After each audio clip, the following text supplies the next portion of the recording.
we make different decisions as we move forward.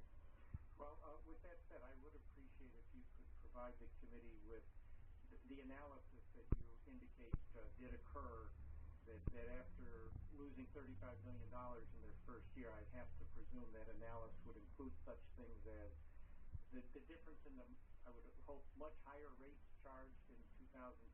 I mean, let me just start with that. They lost a lot of money in 14 based on rates that weren't adequate to cover losses. Were the rates substantially increased the next year, like 20% or more? Or so it's important to remember that CMS shares in partnership the oversight responsibility here, but the responsibility for rate setting is done at the state level, and the New York Department of Insurance, or DFS in New York, is the one primarily responsible for saying, are these rates adequate to cover the expenses? And was that done?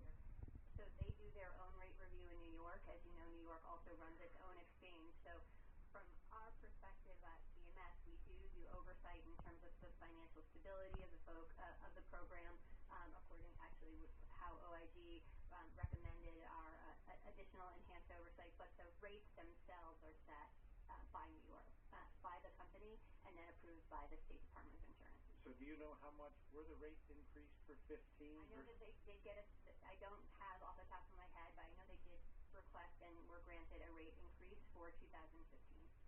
I think it's just important to note that, again, it's a little concerning that CMS is making a $91 million loan based on what sounds like an analysis done by the New York State Department of Insurance, which ultimately was proven by the fact they're now shutting down to have been totally bogus.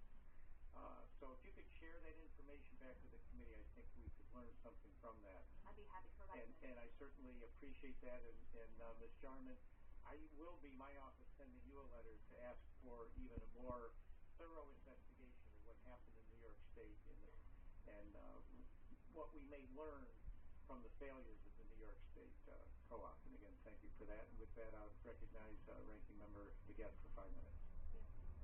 Thank you so much, Mr.